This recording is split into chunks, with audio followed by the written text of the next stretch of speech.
Nakremate ang labi ng singer-comedian na si Black Jack. Emosyonal sa huling gabi ng kanyang lamay ang kanyang mga nakasama sa industriya ng showbiz.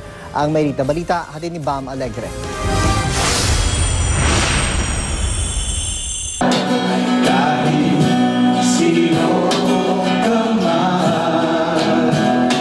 Napuno ng musika ang huling gabi ng lamay para sa singer-comedian na si Joey Formaran o Black Jack na natagpo ang patay sa kanyang apartment sa Sampaloc, Maynila noong Lunes. Ang tribute concert pinangunahan ng ilang stand-up comedian tulad ni Senator Manny Pacquiao at Whitney Tyson.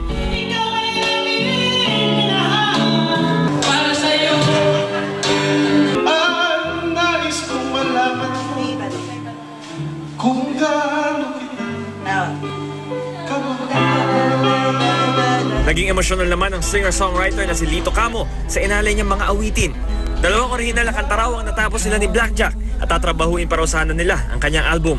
Tipong kakaiba yung mga musika niya, reggae na may aral at talaga naman pag nakita mo siya sa entablado, kahit hindi pa siya nagsasalita, matatawa ka na. So, basta parang siyang may magic. Nangihinayang naman ang batikang rapper na si Andrew E. dahil nasubaybayan niya ang karera ni Black Jack mula sa umpisa.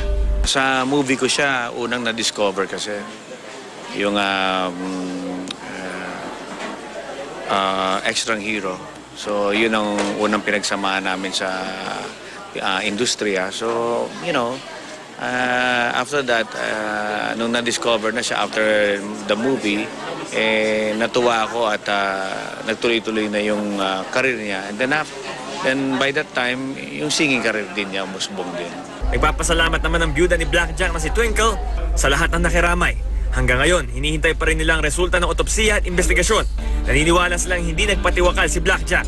Bago raw kasi siya namatay, nakapaghapunan pa silang mag-asawa at ipinakita sa kanyang kinita niyang 45,000 pesos sa isang gig. Nawawala raw ang perang ito hanggang ngayon. Pero mo, nandun naman yung laptop. Ang cellphone niya, hinahanap namin pero nandun lang pala sa may upuan. Yun. But the money's gone. Nakremate na ang mga labi ni Black Jack kaninang umaga. Bam Alegre, GMA News.